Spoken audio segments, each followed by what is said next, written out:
A lot of people were very fearful for what was coming and not a lot of unknowns, fearful of having to leave their job and having to also take on a new role that was very frontline and front facing to COVID.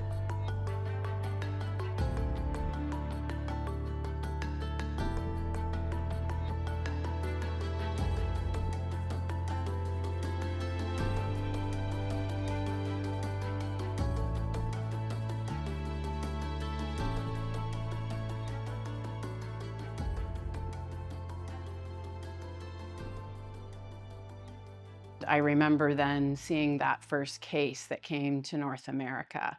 And what I remember was very quickly, we needed to talk about how QCH was going to open up a COVID testing center.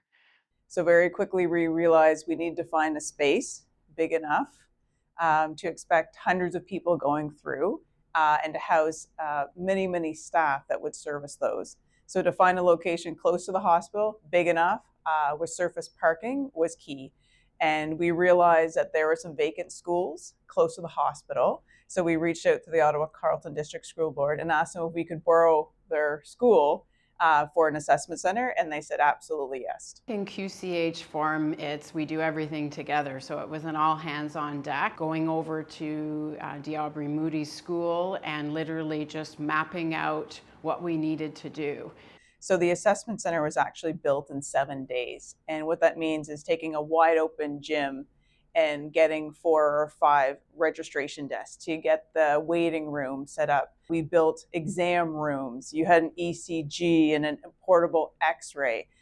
So after 7 days, we brought all the staff in, the nurses, the doctors, the DI technicians, to actually run trials, mock trials of the workflows to make sure the setup worked for them and was most efficient to get our patients through.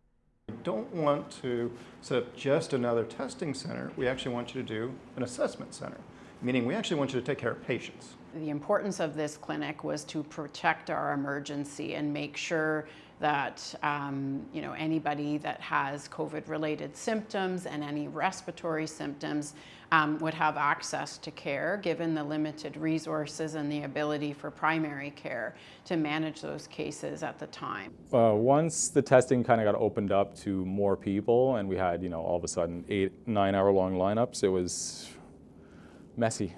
We would have kilometer-long lineups, even before we opened the clinic.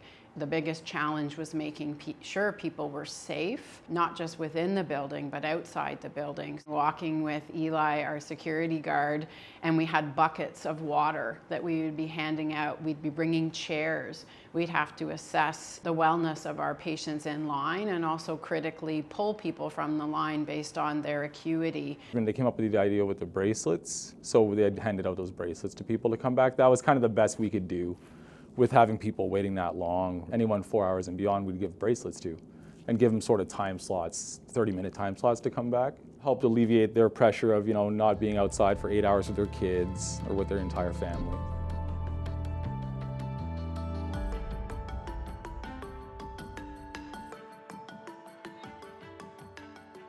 My role was screener, so we were the first point of contact, whether to screen people out if they were candidates to be tested or not, by whatever criteria the government has put forward. We had mobile units, so you had the screeners that were at the desk that had the protection in front, but then we had usually one always, but there could be 2 portable stations where you were fully gowned and everything to help the lineups. So you would take people in the line as they were waiting to help the screeners. Communication was actually one of the biggest challenges. And so even me, I learned a lot about how to communicate with about 100 different physicians, staff, and actually keep everybody on the same page when the rules can change tomorrow.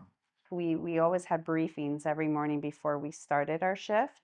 And it was tough because in the sense the rules or the regulations changed quite frequently, and we always had to be up to date on what was the criteria for getting tested or not. I personally don't mind, being used as a soundboard for them. If it prevents it from other staff, I'm okay with doing that. And just taking the extra time to provide as much information as you can to people. So I've kind of slowed down in my ways, and I'll spend more time with people now to try and just help them as best I can. Because our clinic was not just a testing center, it was asked to be an assessment center. We needed that diversity and have our healthcare professions represented. So it was a combination of physicians, nursing, RTs, our lab staff, and the ability to manage the complete care of our patients. Everybody that was working at that clinic was pulled from different areas of the hospital and different professions. And then we were given, some of us were given new roles that wasn't necessarily our job at the hospital. We had a case of somebody got sent in, had Fournier's gangrene, which is a life-threatening infection. And to the credit of the family physician who picked it up, he got taken care of and taken to the OR and saved his life. Definitely not COVID, and definitely wasn't meant for that clinic, but definitely was taken care of. We had multiple cases of where we found cancers, and we took care of those patients and got them to the right place. Things that we weren't set up for, but definitely saved people's lives. And this is in addition to just the typical COVID and recognizing people who are terribly at risk. And eventually a lot of those, or I shouldn't say a lot, a percentage were eventually had to be redistributed back to the hospital when we found those people who were really sick and actually did need hospital level care. But the majority we were able to redistribute back home and actually keep safe and also keep out of the community.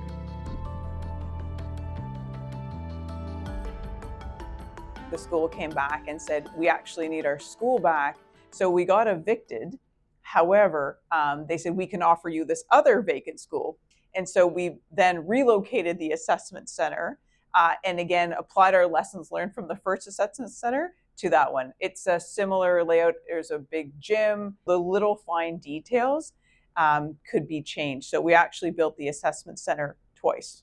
As far as not letting a good crisis go to waste is, these are opportunities for us to be innovative and take some additional chances. And whether that's finding new ways to take care of patients, finding new spaces to take care of patients, finding new ways to adapt to a challenging system.